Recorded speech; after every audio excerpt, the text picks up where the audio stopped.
Welcome into The Scoop, the premier UNC football recruiting podcast, brought to you by Johnny T-Shirt and JohnnyT-Shirt.com. As always, a part of the Inside Carolina Podcast Network. I am joined, as always, by Donnie Scoops Callahan. What's going on, Don? Not too much. I have breaking news. Okay. That you don't even know about. Okay. Here we go. All right. So I set Inside Carolina history a few weekends ago. The weekend prior to when we were supposed to record, and we decided to delay it a couple weeks. I became the first Inside Carolina employee to have a meal at Buck Sanders' house. Wow. Holy moly. How'd that go? Really well. Buck actually cooked our steaks, and my wife came with me. And Mrs. Buck, she of course was very hospitable with a salad spread, as far like a salad bar sort of set up, and then also kind of like a bar sort of set up for our baked potatoes. It was very delicious. Adult beverages were involved. It was nice hanging out and conversing with Buck, the almighty and powerful and intelligent Buck Sanders. What was the occasion? How did this come about? I think it was just because I'm a really good employee. Okay. I think it's simple as that. And I think that I'm starting to kind of see this puzzle kind of coming together of what the totem pole at Inside Carolina looks like. And I feel like I'm pretty high up there. Okay, you know? What's the totem pole? Well, just the importance level, and I think I'm pretty high up there. And I think below me is unfortunately you, Ross, and Greg. And I think Tommy is so far below me that I don't even see him down there. Yeah. But yeah, Okay. Great. Maybe we'll get into that more at the end. We have a huge show for you today. It's been over 4 weeks, I think, since we last talked on a lot of basketball news, obviously a new head coach for basketball, then a bunch of recruiting stuff and Walker Kessler stuff. And so we kind of put the scoop on the back burner for the last time we were supposed to record. So we're catching up to you now 4 weeks later. We have a bunch of stuff. There hasn't been much news, but there are some developments. The spring game is this Saturday. With that comes a lot of recruiting, even though it's still it's not really official or unofficial visits. It's just players coming to the spring game. We're going to get into all those names, or at least mention some of the top names. We're going to talk about Dre Bly and some of his recruiting and going after some big-time defensive back targets. Then we're going to get into the top 5, which is discussing top spring game storylines, which would be a kind of a good intro and preview of the spring game for those wanting their football fix. We'll get Don's perspective on some UNC team stuff. But first, I want to make sure you rate, review, and subscribe to the Inside Carolina podcast, wherever you listen to your podcast, Spotify, Apple Podcasts, there's a bunch of other ones. Give us a rating, a 5-star rating. Give us a little review, hopefully good, and then hit subscribe. That really helps us provide these podcasts for you, helps the algorithm, and helps us bring these podcasts to you. And remember, Johnny T-Shirt and JohnnyT-Shirt.com. We'll get into more of that later. All right, Don, you want to talk about the spring game visitors. You dropped a scoop, believe on Tuesday. We're recording this on Wednesday morning. The scoop, your weekly scoop, provided a list of all the names that you know that are coming to the spring game. Spring game kicks off 3 p.m. in Keene Stadium on Saturday. Let's get into it. Kind of who are the headliners that are coming to Carolina and get into what that means and the status of their recruitments. Yeah, so as you mentioned, there is, I counted over 24 recruits who UNC has actually offered or have told me personally, or some sources told me. Most of them have told me personally that they intend on being in Keene Stadium on Saturday. And then there was also, I haven't counted up the list, but we're talking about probably about over 50 guys. The majority of them have offers somewhere who are going to be in Keene Stadium. So this is huge. I know that anything seems big because we haven't had any real recruiting events in a very long time. But I feel like even during a non-pandemic time, this is one of the bigger lists. The only thing that kind of matches it is maybe a Showtime camp or the Fedora's Freak Show camp that happened obviously before Mac Brown became coach. Yeah, But and so they can't have any interaction. Just to be clear, they can't have any interaction with the no, staff or anything. They're just essentially going to the game and visiting Chapel Hill. Correct? exactly, Okay. exactly. It's actually very strict. I'm sure there's going to be compliance down there to make sure none of this happens. But you can't even, while they're on UNC's campus, and I think actually when they're en route, but I'm not sure about that part. But while they're on campus, they can't call a coach. If they call a coach can't answer their phone calls. Now, if they're Just if they're home, on campus. yeah, when they're on campus, because it's a dead period, and everybody's like, "Oh, this is stupid. Why are they doing this?" Yada yada. But I think what they're trying to do, the NCAA, is trying to keep the dead period actually dead, which right now isn't that big of a deal because no one has taken any visits.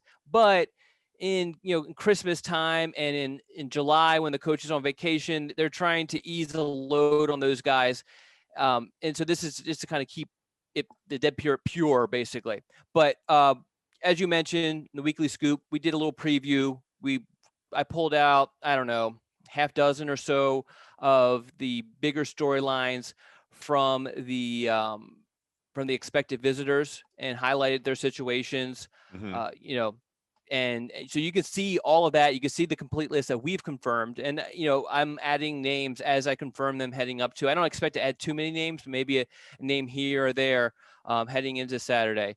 But what the biggest name, obviously, is the second best athlete to come out of Grimsley High School, Travis Shaw, a 5-star defensive tackle. Do you know who the first best athlete, number one best athlete to come out of Grimsley High School is? The Red Snapper. Who's the Red Snapper? He's the athletic director there. He played at Carolina. I forget. He's a who. swimmer. Oh, is that me? That's you. Yeah, I was far from early death. Ethan Albright's a Red Snapper. Oh, okay. Yeah, So big guy, red hair. He was a tight end, offensive lineman at UNC. Yeah. He was a long snapper in the NFL. He's defensive coordinator at he's the athletic director at Grimsley after playing in the NFL for like 16 years. Yes. I am well aware, and I just had a brain fart, I guess, because I actually talked to him because UNC recruited his son a little bit. His son ended up at I think Northwestern. Yeah. Great. Ethan Albright's a great guy. Yes. Very, very, very helpful. So Travis Shaw, big time to get him on campus. I don't think his recruitment is going to move much from this visit. I think we're going to see much more movement with him during the summer and even into the fall when he's taking visits to all these different schools. I don't even think that we know exactly what the true competition. We know Clemson's going to be the competition. North Carolina obviously is going to be a strong player in this recruitment, but we don't know who else is going to emerge as a contender, and we won't know that until he starts taking some visits. But it's good that prior to the opening of the recruiting calendar that Travis Shaw makes yet another visit to Chapel Hill.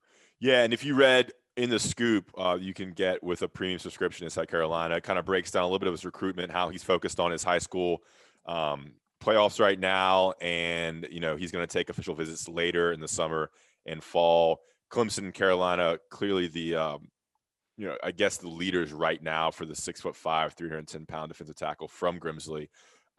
Is this a situation where he takes official visits in the summer or in the fall, or is there any timeline kind of set now? This is the biggest guy. I mean, this is the biggest recruit for this class, obviously. Yes. So, it's a big focus for this podcast moving forward. Yes. Yeah. So all these schools are going to wait for him. Even Clemson, who historically does not wait for many recruits, they're going to wait it out for him. And I guess he gets the sense that that's the case because there's definitely no urgency in his plans.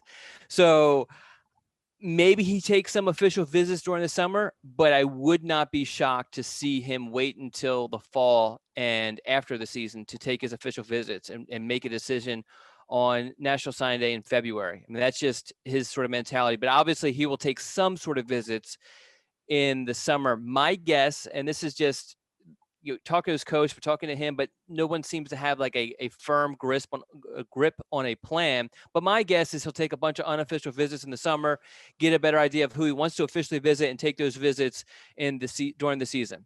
Damn, it's supposed to be a long wait to figure out where Shaw goes. This guy is massive. I mean, yes. I have buddies who go. I have one good friend who is involved at Page Athletics, so he goes to games and it's kind of inside with the Greensboro High School deal. I mean, he is so big. He's very athletic for his size. I mean, this is an elite defensive tackle who's a game-changing recruit, I think, for anyone who gets him.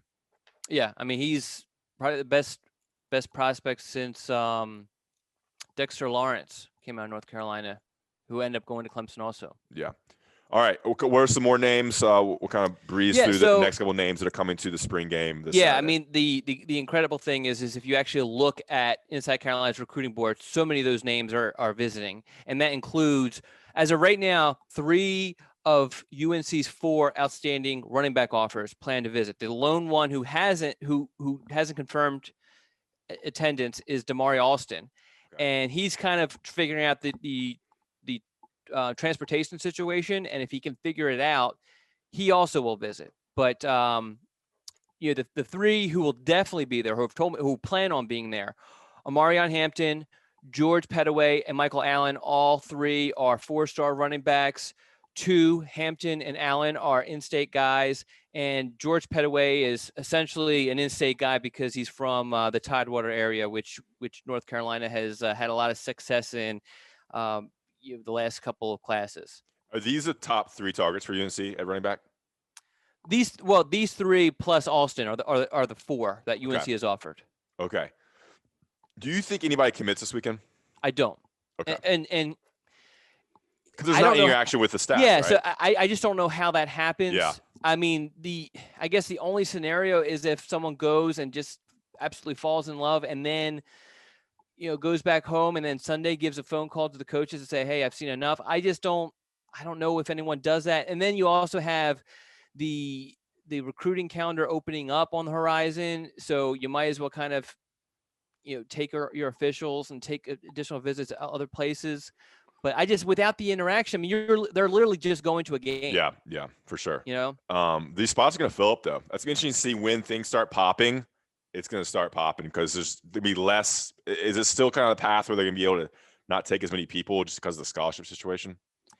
Yeah, I have not received any information to tell me that they expect the class to be any bigger than what we were initially told. Yeah. But I mean, it's not going to get smaller. Let's say that. I could see it being a little bit bigger than what they initially anticipated, but I think they're going to be careful unless they get some sort of word from the NCAA that things are going to, that they're going to give some sort of relief for future rosters with the scholarship stuff, which we got into a couple podcasts ago. And I don't think the NCAA is going to do that. And if they do, they're not going to do that anytime soon. I mean, they drag their feet with everything and they don't come out with information until the very last minute. So I just don't think they're going to have the information in time to do anything. Okay. Who are some other names that are going to be there that you want to share with us? The last 2 names that I wanted to mention, and again, we highlighted a bunch of different names and went in depth on their recruitments and just what sort of impact this spring game visit will have on some guys. And there's some other ones that we haven't mentioned that are impactful for this class. But the 2 other ones I wanted to mention, and they have the same position. They both are 4-star guys.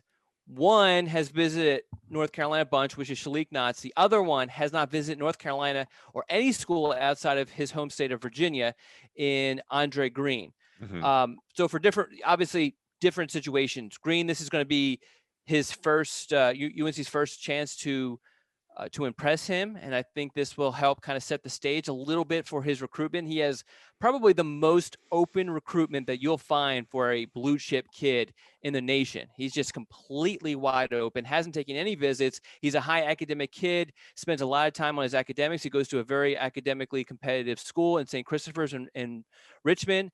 He also plays multiple sports, always training, very, very busy kid. Definitely talks to the coaches, does the virtual visit stuff and all of that, but just does not have a grasp on his recruitment. So this is a great opportunity for North Carolina to kind of make a good first impression with its game day atmosphere. The other guy, Shalik Knotts, another 4-star wide receiver from Monroe, which is just outside of Charlotte. The actual game for me, and I highlighted this in the preview, I don't think is going to make that much of an impact because he's been in North Carolina countless times. I think what's going to be key is he has a bunch of friends on UNC's roster. So, and I'm making a little bit of a, I guess, an assumption here. I'm assuming that hey, you're in Chapel Hill, you're going to go hit up your cousin Gavin Blackwell. You're going to go spend some time with Drake May, who you know really well from your days at the Carolina Stars. And you're going to hang out with a bunch of those other Charlotte area guys that you've trained with, that you played with the Carolina Stars. You know, following the spring game, maybe you spend the night with one of those guys in their dorm, which I believe is legal. You should be able to just visit a friend, right? Like any other I think friend. so. I I mean, think it's so. no different than like a random person visiting their friend. I think so, but I don't know if I'm it's definitely not an expert on the NCAA rules, so Yeah. I don't want to say definitively. But yeah, so my expectations are that he stays on campus and hangs out with his buddies, and that's only going to help North Carolina's chances with him.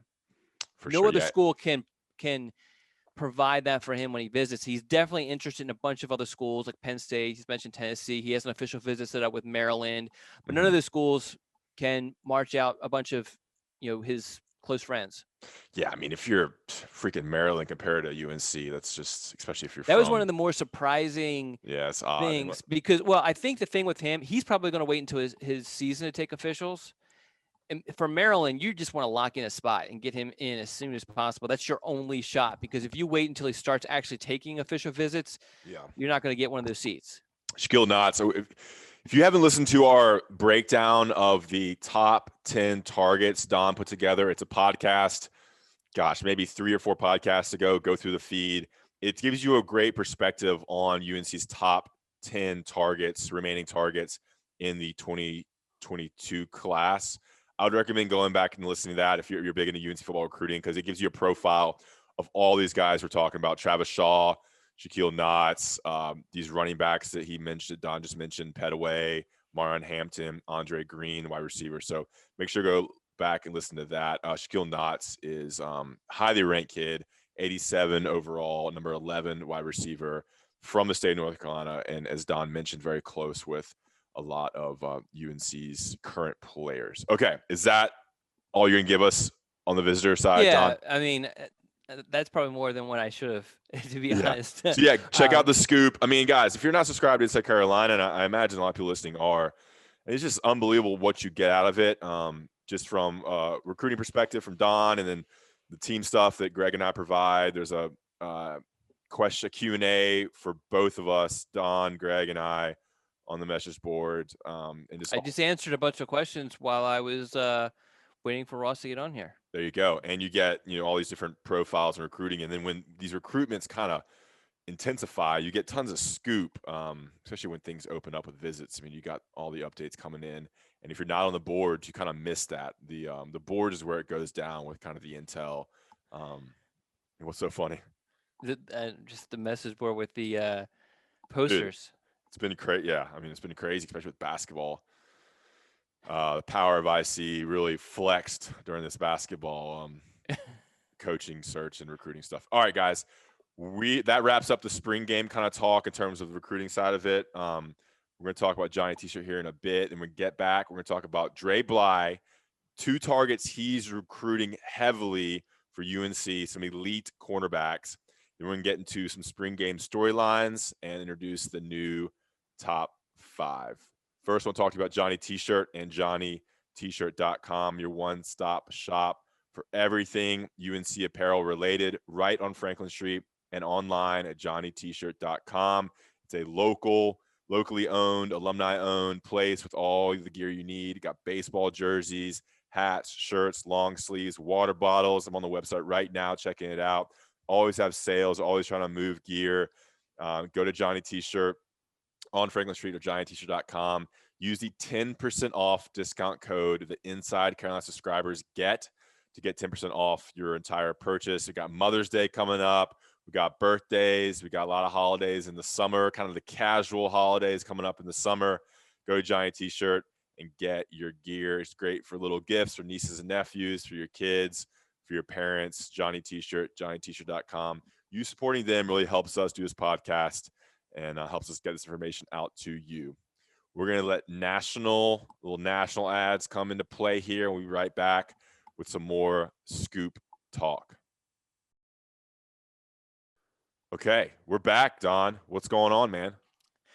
Not much. Hey, what'd you miss most about not doing the podcast over the last 4 weeks? Just your candor. I mean, I know that you're always going to give it to me straight, and I missed hearing about your girl troubles. Yeah, We're not allowed to talk about that though. girl troubles. We'll see about that. Okay. Can't get off the topic too much. All right, so Dave's get restless. All right, so let's go Dre Bly. All right, so you sent me these two names, and I definitely read the articles when they were posted about Dalen Everett and Jaden Lucas. Mm-hmm. Let's start with the one that's posted. Go ahead. Which one do you want to start with? Yeah, let's talk about the one that we posted a week ago. Okay. Everett. Yeah, Everett. Okay, so hang on. Let me break him down real quick. Dalen Everett is he plays at IMG Academy. He's from Norfolk, Virginia. He is bring his profile right now. I apologize for the delay. Number 40 in the nation, number 7 cornerback. He's playing high school ball in Florida, but he's from the Norfolk, Virginia area. You look at his profile picture, dude looks ready to go. 6 foot, 180 pounds. This is an elite recruit. This is a high 4-star. All the big offers. Alabama, Florida State, Clemson, Georgia, North Carolina, to just name a few. What's going on with him and Dre Bly? Yeah, first I want to give a shout out to Steve Wiltfong. Steve and a couple of other 24/7 sports guys, they went down to IMG's, I don't know if it was a spring game or just some practices or whatever, and had some really good tidbits and kind of reconfirmed what we posted a week ago. But it also confirmed to me just some stuff I was hearing about Everett as far as just how focused this kid is, both in the classroom and on the football field. Just a kid who's just has his eye on the prize and is doing everything necessary to reach that prize. And also he's a 4-star guy, but he's the number 40 in the nation, which means he's only 8 spots away from being a 5-star. So this is I think it does him a injustice to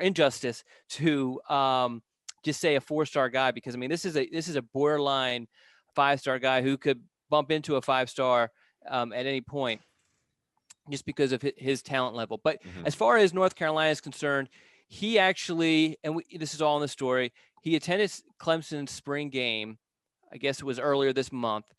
And while he's heading home, and he's heading to his actual home, not IMG, him and his father, they drive right along Interstate 40, and they see the signs for Chapel Hill, and they say, hey, might as well, we have some extra time. Let's drive around a little bit. Let's give our good friend Tony Grimes a call and see what he's up to. And Tony, of course, obliged and was kind of like a tour guide a little bit, showed him some of the hot spots, that sort of thing. And then they went home. They didn't spend a whole lot of time on campus, but I think it's significant to kind of the fact that they wanted to get a grasp on things. He's basically down to 4 schools: Clemson, Georgia, North Carolina, and I can't remember the 5th school. It was Ohio State or whoever it was. Yeah. But yeah, I mean, a lot of people think Clemson. I think North Carolina has a good shot here.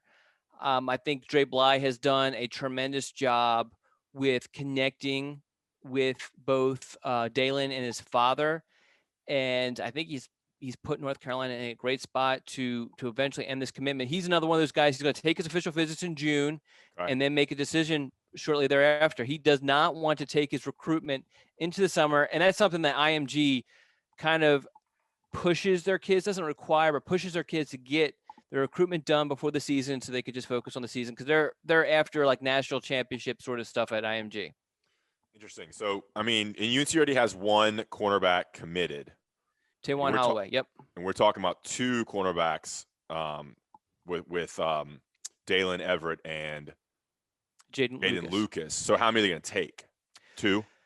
Well, the position objective is 2. Okay. But you're not turning away Jade. I mean, these are like, if both want to come, they're both coming. Yeah, I mean, these are like the elite of the elite. These are Jaden Lucas, we'll talk about in a second, is a 5-star guy. As I mentioned, Everett is just below a 5-star. So I mean, these are elite guys, and you try to figure things out. But yeah, it does seem like it will project to get a little messy with them.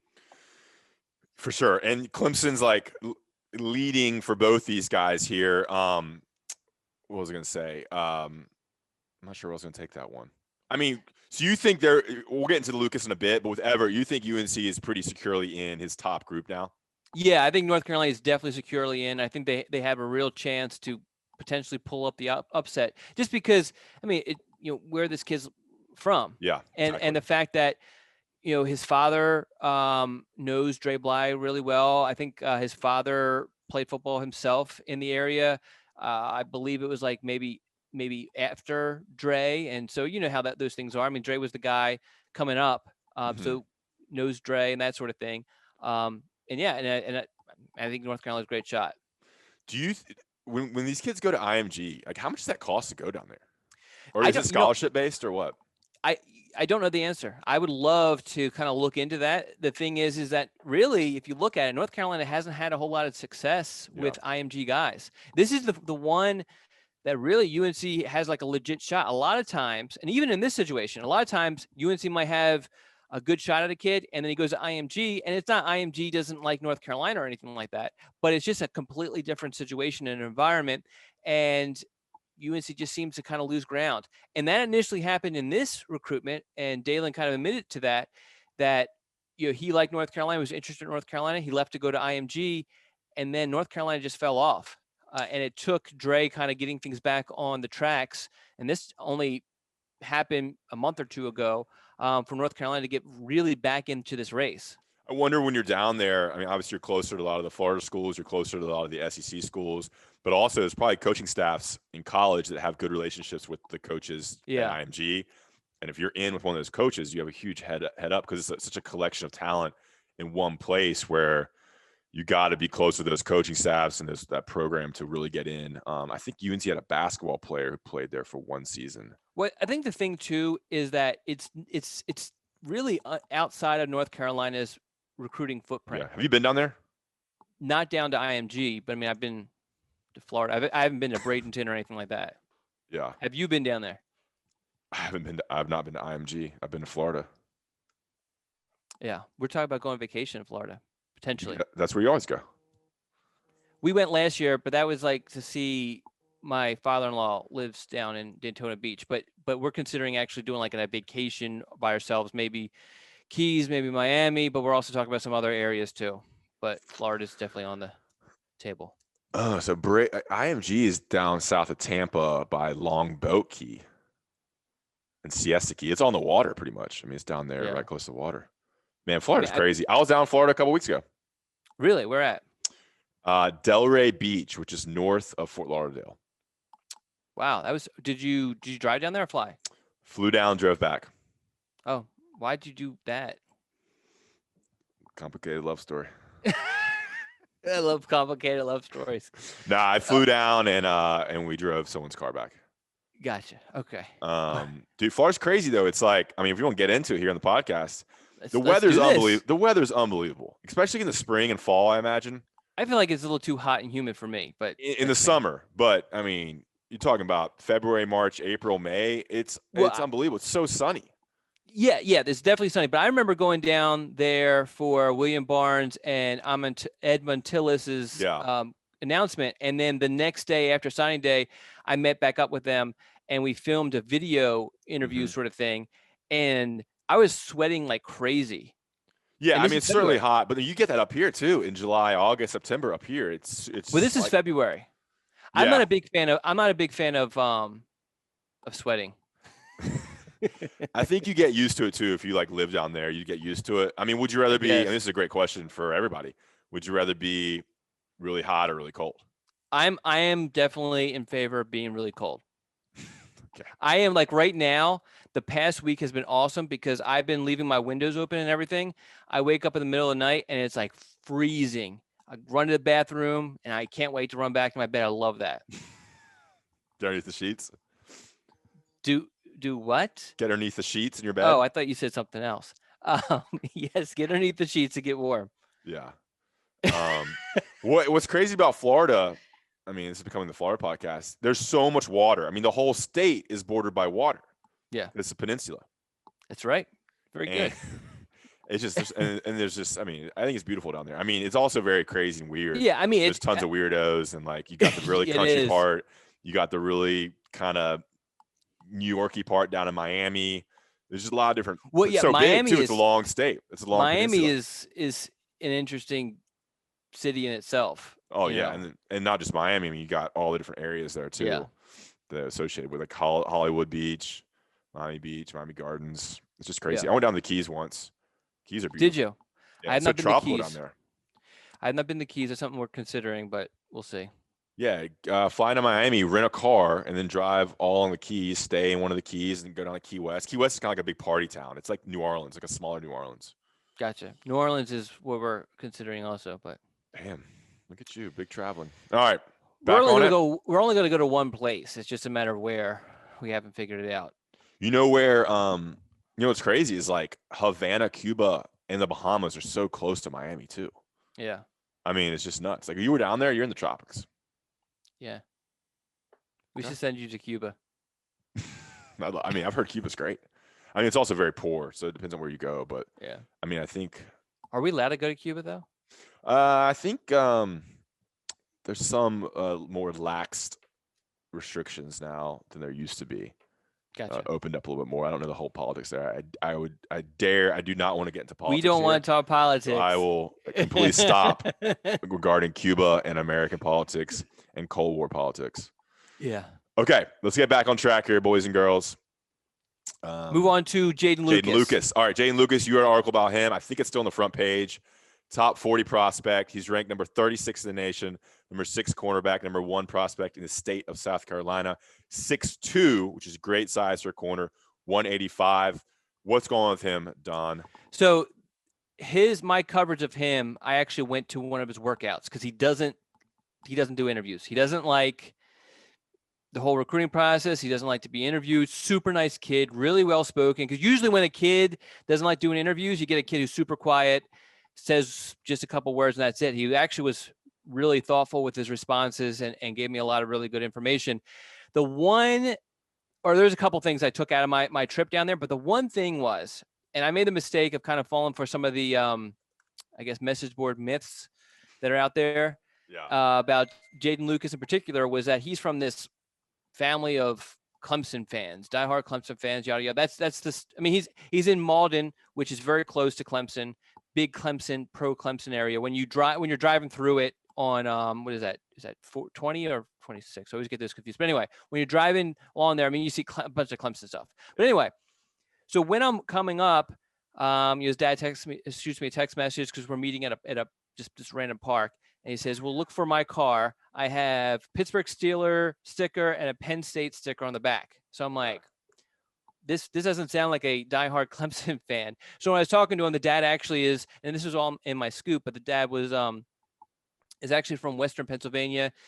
And there's no real Clemson influence from his family, which I think obviously is positive information for North Carolina's chances. Even with all that said, I mean, this kid's visited Clemson a bunch of times, and it's just hard to see him go anywhere but Clemson. But taking it back to our original topic, Dre Bly is doing an unbelievable job. If UNC lands this kid, which would be an absolutely huge upset, it will be because of Dre Bly and Dre Bly's reputation, Dre Bly's relationship that he's able to develop with Jaden and his parents. And then also Dre Bly's resume as a cornerback developer with Stephon Gilmore, who after working out with Dre Bly for a summer won, I think it was the NFL Defensive Player of the Year award with the Patriots. And then also what he did with Tony Grimes, a kid who, as every TV broadcaster who has ever covered a UNC game has said, he was supposed to be a senior in high school last year, but yet was starting for North Carolina. And a lot of that, I mean, obviously Tony, we talked about Tony a bunch in the podcast last year. I mean, Tony was as ready as you get, but, Bly helped him kind of, get to where he needed to be to actually start. So, I mean, this is a great example of Dalen Everett and Jaden Lucas. It shows you what one big recruit can kind of do to change your recruiting landscape. Landing Tony Grimes, who was a top 10 kid before he reclassified, just kind of announces your presence and the ability to recruit these 5-star guys, recruit these elite talents. The fact that he played, had some success, and is kind of slotted as a starter heading into 2021. You know, players and coaches see that, they know that, they're informed of that by the recruiting coaches, and that kind of changes the level in which you can recruit. And you're seeing that now with Dre Bly. Is this just a factor with Dre Bly's recruiting that he is just super active, super personable, very charismatic? Is that what it is? He's on you. He's you know how his personality is. He's I don't know if hyper is the right word, but he's a very energetic, go-getter type guy. Well, yeah. Well, he's confident, but it's not like a. He's smooth. Yes, smooth. Smooth is a good word, because it's not like a, cocky, I hate that guy because he's so confident sort of thing. It's just he is a confident. But I think one of the things you mentioned, just to go back to what you just said like a couple seconds ago, the Tony Grimes thing, it's hard to be the first one. You know what I mean? It's hard to be that first 5-star cornerback to commit to North Carolina. And so when Tony breaks that barrier, it makes it easier for guys like Jayden Lucas and then also Dalen Everett to say, hey, okay, it's acceptable. It's okay to do sort of thing. But as far as with going back to your initial question, I think Dre, he relates to these kids. I think with Everett, it's a little bit different because Dre is such a huge name in that area, and you actually have to be in the area and be at different football events to kind of get a feel for it, to see what it really means. But I mean, a lot of these parents, they, like I said, with Dalen's dad, they played against Dre Bly or came up after him or knew of Dre Bly when they're growing up, because it's just such a tight knit community. And it's just like I guess a family thing where, you play, then your son plays, and then his son plays, and so on and so forth. So, so that's where it is with that. But I think with Jayden has no idea, or had no idea who Dre Bly is, which for me is kind of shocking, but it makes sense when you consider the fact that Dre Bly, when he retired, I think I went and looked, and Jalen was like 5 years old. So that makes sense. Okay.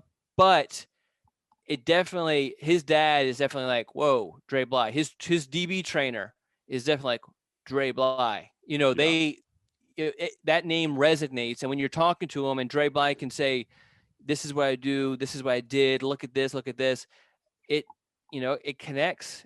There's proof in what he's saying that he can do.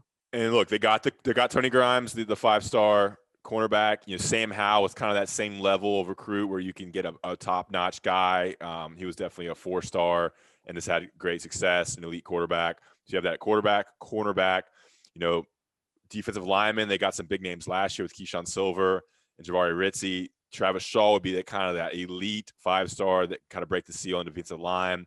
And then they're going after 2 offensive tackles, or at least one with Rice that could kind of open the door on the 5-stars for the offensive line. And I think you'll see a little bit more success with running back too, with the 2 NFL draft picks coming up as well. I feel like the elephant in the room with all this that we haven't truly touched on is Clemson. If North Carolina lands in any of these guys, it will be breaking a trend that Clemson has had for several classes where it has won. I need to look back. I mean, the last time North Carolina has beaten Clemson for a recruit, because I feel like it's been a long time. Did they not beat someone in the last class? I mean, Clemson definitely wanted Grimes, right?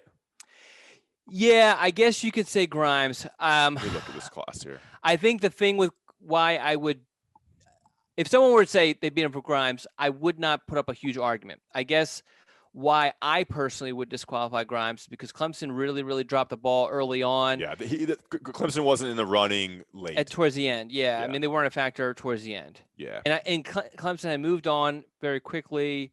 I'm talking like Zion Patterson, they both wanted and battled it out for with last class. Will Shipley, I mean, you could say like they beat Alabama for Drake May. And I'm sure Keyshawn Silver and Jahvaree Ritzie, Rod Dilworth, those are all in-state guys, a little bit different there. I think what you're saying is a South Carolina guy or a Virginia guy who Clemson's prioritizing, that UNC comes in and swoops in and gets him. Yeah, and I don't want to talk about Alabama because they recruit differently. Clemson's more zeroed in on the recruiting, and so I can see Tony Grimes, but yeah, I mean, I think a head-to-head battle that towards the very end, Yeah, for sure. Just a little recruiting talk here, a little recruiting and ball talk, just staying on topic, talking ball, talking recruiting with No Don Callahan. politics. No politics, No on talking about topic. thirsting for women. All right, we'll move on here to the next topic, which is our top 5 spring game storylines. Don, this was the top 5, so we took some submissions here. Looks like we got 4 or 5. Let's go through them. I'll start with Well, did we give our new one? Yeah, new top 5 is top 5 Southern foods.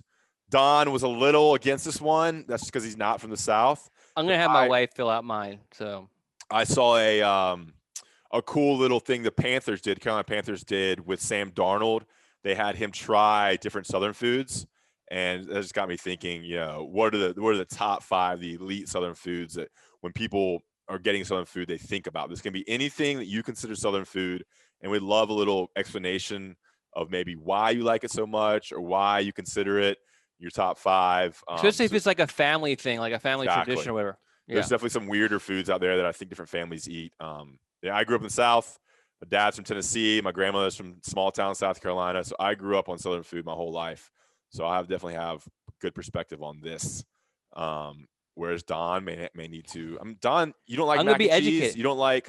I like mac and cheese. You don't like barbecue? I mean, come on. I love barbecue. But if you're talking about stuff with vegetables and stuff, you don't like vegetables in general, so and I'm not like a big fried chicken person either. Yeah, some of these foods like mac and cheese, fried chicken, I think kind of crosses regional bounds. Yes, boundaries. Yes, I agree. All right, let's get into it. Top 5 spring storylines.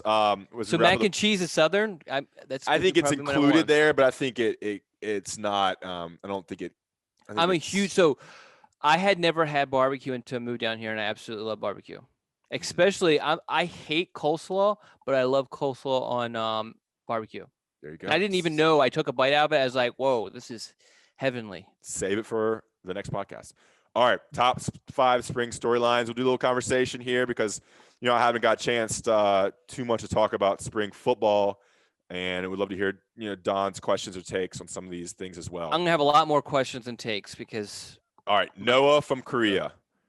His storyline's backup QB. I'm not going to read everything here, but he thinks that's an important storyline. Interesting to see what happens at backup QB. We're hoping we can control enough games that the QB2 can get some quality reps to prepare for when Hal's assumed departure after this year. Depth in the front 7 is number 4. Sounds like Bateman's excited for what he sees. There's definitely a lot of talent behind Gemmel and Eugene Asante. What the real elite teams have that we haven't in past years is a 2 deep where there's not a lot of huge drop-off between the starters and backups. We're getting there. When we do, UNC's defense will be elite. Number 3 from Noah. Was the O-line good or was Javonte and Michael Carter that good? Seems like the O-line played well, but we had so much talent at running back. It might have just been this year. This will be more of an accurate test of the O-line. With Hal, the young talent that should emerge, our wide receiver and veteran leadership with Walston and Corrales. If the O-line can be dominant, that was a little weird phrasing. If the O-line can be dominant this year, the rest will take care of itself. So basically, is the O-line, can it be very, very good, to great this year? Number 2, sophomores taking the next step. We saw flashes from guys like Des Evans, Tony Grimes, and Josh Downs. Were they just flashing this year? If they were just flashing this year, that'll be disappointment. I hope they, especially Grimes and Downs, can be game changers this year. So the development of sophomores in 2021. And number 1, the running back rotation. I'm hoping a couple guys step up and take the reins based on the buzz. It seems like Ty Chandler, and Caleb Hood. But whoever it is, just hope a couple step up so we don't have a confusing jumble of 5 to 6 guys who are pretty good, but none that can carry the load. So a running back rotation 1. You want to read Dale, Don? I'll read Dale. We probably should read all of them because there's not that many. Okay. Dale, number 5, overall depth and talent of defense and how it will allow the mad scientists and Bateman to emerge. Number 4, return of all 5 offensive line starters and how they'll protect Sam as he goes for the Heisman. Number 3, size, talent, and youth of the D-line. Number 2, staff continuity and UNC's commitment to football with new long-term deals in place. A little broader ideas there. Yeah. And number 1, start of Sam Howell's Heisman campaign. That's an interesting storyline for sure. How does he I handle like, the pressure? yeah, I like Dale's thoughts there, his There you go. direction. Dale from Waxhaw, a regular contributor. All right, Brent from Gilbert, Arizona. Or is it Gilbert Brent from Arizona? I think it's Gilbert, Arizona, but hey, Okay. All right, in no particular order, just labeled 1 through 5. 1, competition for backup QB spot. 2, running back depth chart. 3, the Joffrey Brown injury and wide receiver depth chart if he misses time. Excuse me. 4, defensive line development and depth. And 5, the recruiting dead period extensions. Okay, a little recruiting line there. so is Preston? Is that your brother? Do you have a brother named Preston? We do not. All right, I'm One gonna see. brother. What's his name's not Preston? Are you sure? No. What's his name? John. Is his middle name Preston? Nope. All right, I'm gonna say Preston for you because I think it might be a brother or cousin of yours. Although we have another Greensboro guy, Locke. So I'll do Locke. Number 5, which young D-line player is going to earn playing time? Again, there are only so many snaps to go around. Number 4, need to create separation at outside linebacker. Lots of bodies, but realistically, there are only so many snaps to go around. Number 3, what is our top 3 running backs? Lots of bodies, very little experience. Seems like we need an every down back as well as someone for short yardage. Number 2, can we develop a backup C? Seems like we have Backup center. Backup center. Come on, you can do that, Don. My bad. Seems like we have a big need to develop a backup here. Will it be Beatty, someone else? Number 1, working out a crowded defensive backfield. Lots of talented and experienced bodies. So who wins out? Hey, what do you think about AJ Beatty going to center? So every time I comment on AJ Beatty, I get in trouble because I think a family member of his is a subscriber. But when he was a recruit, he obviously had size. I thought he was athletic. I didn't think he made a whole lot of plays on defense on the games that I watched. Maybe there's other games where he made a bunch of plays. I know that his stat line that I was given was pretty impressive, but in the games, I watched 2 of his games, full games, and I didn't see the playmaking. There was hardly actually any stats for me to count when I was doing it. So with that said, I like the idea of trying another position to see if that size and athleticism translates, because I think he has a home somewhere on the roster. I just didn't think it was going to be a defensive line. There you have it. What do you think?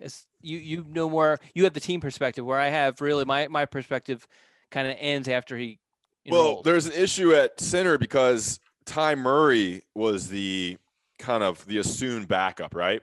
Mm-hmm. And he's not on the team anymore. Mm-hmm. So they've been having to kind of fill this role with people who weren't recruited to play center. Quarion Johnson, I think, is the backup center, and he's a walk-on who's now earned a scholarship. And is he on scholarship for the scholarship spring and summer? And okay. I guess they'll figure that out in the fall. Gotcha. Okay. Scholarship. But I mean, he is one of the top 7 or 8 offensive linemen. So, and he's good. I mean, he started one game at center last year, so he's fine. But and then behind him, I think it's Jonathan Adorno, who they probably like better at guard, I imagine, because he's a big time. I think he'll be a big time lineman. They probably want him out there at guard, more athletic. So it's really been an issue of center recruiting. And Ty Murray, and before him, your boy Tommy Hatton. Just some issues with people staying on the team, and that's affected. I mean, who would have thought Brian Anderson? I love Brian Anderson. I don't know if we thought he was going to be a 3 or 4 year starter. No, I don't think so. But he's great. I think he's a great locker room guy. I think he's a great leader. He shows up and he plays, and he's pretty steady. He's going to be better this year than he was last year, and he's pretty good last year. Yeah, I love dealing with him as a recruit. Super nice kid. Yeah, me too. I think I scooped you for his recruitment. I don't think so. But go ahead, read your brother. Go ahead. All right, Preston from Greensboro. And I know you want me to read this because his final line is your brother always has something in there that's very controversial, and I'd rather you say it than me. I'm not going to read his last line. All right, 5, freshman progression. Oh, it's not that bad. It's not nearly as bad as some of the prior ones. For anyone listening to this is Don making this is a disclaimer. If you have I don't think it's really enough for young ears to turn it off. Okay. But all right, if you are really, really sensitive to what is this? Jokes? I don't even know. This is. It's really not that bad. It's not I that think bad. you'll be all right. Yeah. All right. 5, freshman progression.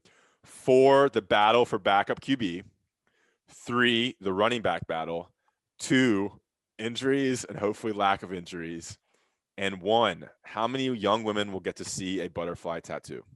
I don't know what's that even mean. Because you had disclosed to our listeners, maybe it was the last podcast, maybe it was before that last podcast, that you had gotten a butterfly tattoo in close to your no area. I did not say that. You did. All right, we're moving on. Hey, we're gonna get in news. trouble. I am ending this conversation right I'm just now. saying. Yeah. Okay. Do you want to give your top 5 spring storylines, or you just want to talk about it a little bit?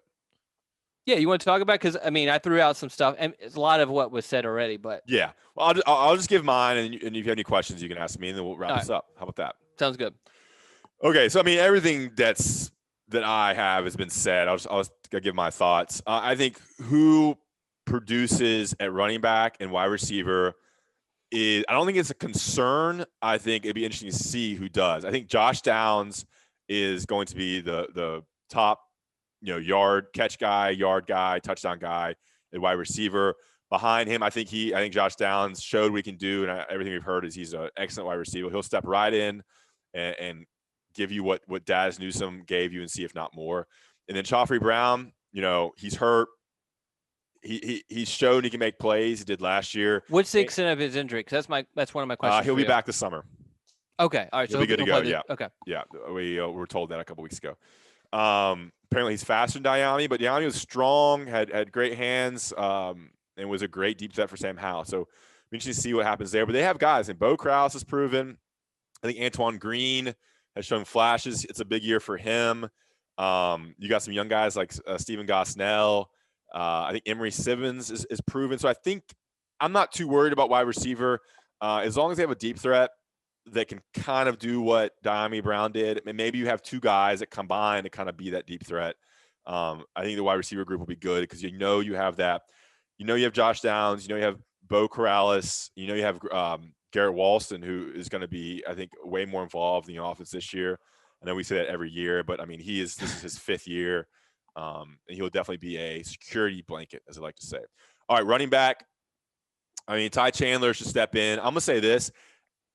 The running back group this year, 2021, will not be even close to what they were in 2020 with Carter and Javonte. I think the combination of Carter and Javonte was kind of a once in a 10, 15-year type running back group for UNC.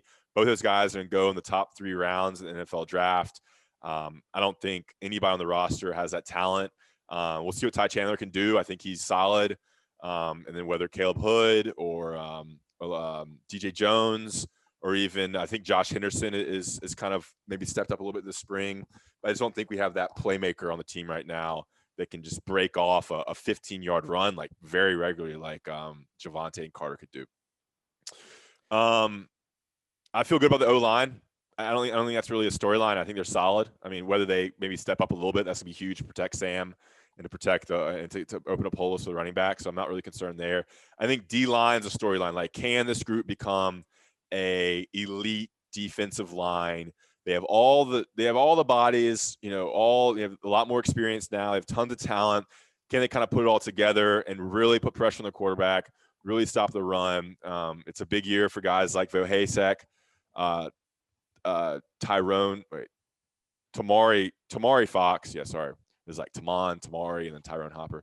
Tamari Fox. I think Miles Murphy has taken a big step. And there's just guys behind them we're talking about. KJ Hester, Christian Varner, your boy Clyde Pender Jr. And then we're hearing great things about Keyshawn Silver and Jabari Ritzy, who I think at least one of those guys is going to play, 20 to 30 snaps, if not more. So I think all the bodies are there. Just putting it together will be interesting to watch. I think linebackers are going to be solid. I'm not really concerned there. I think forcing more turnovers is kind of an interesting thing to look at. Can they kind of become a playmaking defense where they get tackles for loss regularly and turn the ball over to just really help the offense out? That's something they haven't done yet. I think being a difference maker on special teams is a storyline. They haven't. Special teams has been average. I think it's fair to say been average since Mac Brown's come back. Not much on the return game. So I'm wondering, even without Michael Carter, Daz Newsome, if they can put someone back there, they can make some plays. That would be big too. I think that's about it. I mean, backup quarterback is interesting, but that's more for 2022, I guess. Who kind of steps up to be Sam Howell's successor, whether it's Drake May or Jacoby Criswell. That's kind of the impact of the backup quarterback position. I mean, that's going to be super intriguing of where Mac Brown and Phil Longo go after Sam Howell, because that determines kind of who the starter is going to be the next 3 or 4 years. Don? Yeah, along those lines, my one, I guess, storyline that wasn't mentioned was keeping the QBs happy. And what I mean by that is that we're in a world where, if the QBs are very prone to transfer out very quickly. And so I think Drake, he's a freshman, so you don't have to worry too much about him right now. And then also he's a legacy kid and all that. But obviously Cresswell, these guys better than I do at this point because you're around them a lot more. You hear a lot more. But in generally speaking, if the backup quarterback kind of feels that a player underneath of him could leap him on the depth chart, then that could prompt him to transfer, which is what you don't want to do, because who knows what happens this season as far as, injuries and all that sort of stuff. UNC's been fortunate that Sam Howell hasn't missed any time with injuries, but if he does, it's going to change a lot. Yeah, I mean, I think Criswell will be the backup. Mm-hmm. It doesn't seem like Drake, unless Drake takes huge strides in the summer. So then you'll have a competition next spring, and that's where it really goes down. Because at that point, Drake will have enough reps. He'll be caught up mentally to compete with Criswell, and then it's just who wins out. And if Drake wins, you could definitely see Jacoby transfer out. But Jacoby's he's a good kid, and he's got a good head on his shoulder, so it won't be some irrational decision. But and we're thinking years ahead about, we're predicting guys transferring. But if Jacoby wins, which it could happen, you got a situation where you might have another competition the next year, or it could be like a mid-season type situation where if one guy's not getting it done, they're gonna have some options there. It'll be interesting. And this also impacts recruiting, quarterback recruiting. As you know, we didn't mention the one quarterback coming to the spring game. Do you want to mention that? We don't want to mention that. You could read it in the scoop. There's a couple. Yeah. I have a thought. Okay. And again, I'm not focused on this stuff. I read your and Greg's scoops from the scrimmages. I definitely don't read everything you guys post. You guys do a great job, but I just don't have the time to read it. I'll read everything you post. Whoa. Yeah. If I see some 2023 kid. Oh man, that's a heartbreaker right there. But anyway, my feeling, and I feel like I'm basically like the fans are as far as information. I feel like I am on the outside when it comes to the team with a lot of stuff. I mean, I hear things, but anyway, my feeling is that this team is probably going to be led by the defense, mostly because you have so many starters coming back on defense, and then you have guys who were injured last year who are coming back. UNC's in situations where you have 3 or 4 really good cornerbacks who have a lot of playing time, who at your disposal have a lot of different positions. You have an influx of talent also from the past 2 classes on defense, which I think will make the defense really good. On offense, though, you kind of mentioned this, and we talked about last year, the teams that beat North Carolina were able to shut down the running game, Notre Dame in particular. And so right now, we don't know what that running game looks like exactly. We have an idea. Also, I think one of the keys to North Carolina's offense that kind of opens things up is the deep threat. And then this is not like a guarantee thing, but in games that Sam was not able to hit the deep ball, the offense struggled a little bit. And as you mentioned, we don't know who the deep threat's going to be. I feel like those 2 things are going to make the team as a whole rely more on the defense, and that could be what determines wins and losses. Your thoughts on am I off on that? You got Sam Howell quarterback. I don't think it's going to be led by the defense. You got the best quarterback in the nation. Okay. So, in a Heisman campaign. So I think it's going to be Sam Howell's show. And I think there's, like I said, plenty of wide receivers and a good offensive line that's going to protect him, I think. I think it's going to be Sam Howell's show, how many points they can put up. I think to kind of hedge on your point, the defense is what's going to allow this team to win the games they wouldn't have won last year because they're going to be better. They're going to be improved. They have a lot, like you said, a lot of depth now. A lot of players stepping up, a lot more experience. They only lost Chad Stratt. That's it. Only lost Chad Stratt. So as long as they're healthy, Tamari Fox has missed the spring.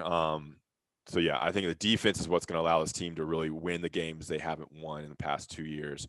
But they're going to be able to put some points up as long as that running game is anywhere close to where it was last year. Okay. Yeah. All right. I expected a great response, and I got one. Sam Howell Heisman campaign. I mean, that's pretty crazy. Yeah. I mean, how realistic do you feel like that is? I mean, there's going to be a campaign. How realistic? Do you feel and like usually the guys who lead in the summer, the names in the summer, usually aren't the ones that win it because there's some player that comes out of nowhere. Yeah. Last year was a perfect example with the Alabama wide receiver. Well, because what happens is that these guys get picked apart, and if they have one bad game or they don't, I mean, even Trevor Lawrence is a great example. I mean, he's probably one of the best quarterbacks that have come out in a very long time, and he just was always picked apart for every little thing, even though, I don't have to go through. Surprised Trevor Lawrence never won the Heisman. Yeah. And you have to have a team that is in the top 10, 15 pretty much the whole year. Yeah. So one early loss really sets you back. You can kind of get back in it. And then, 2 losses, especially if you're out of kind of the ACC contention, then you're really down with the Heisman contention. But if you have some big games and you got to pad the stats, you got to have that. Notre Dame is a great national television opportunity. Well, you need that Heisman moment. And there used to be this saying, I don't think it's true anymore, but there used to be a saying where you win the Heisman either by playing against Notre Dame or playing for Notre Dame. That's more probably a 90s or 80s sort of saying. But but this year they don't have Clemson. The biggest game, sorry, I'm dealing with some cord issues here. The biggest game is the Clemson game. The Notre Dame game. And then they play Virginia Tech the first game of the season. And the Miami game will probably be pretty big too. So yeah, I mean, I'm pumped to cover it. I'd love to go to New York if they have a ceremony up there. You think that they would send you? I mean, Inside Carolina's really good about sending people to stuff.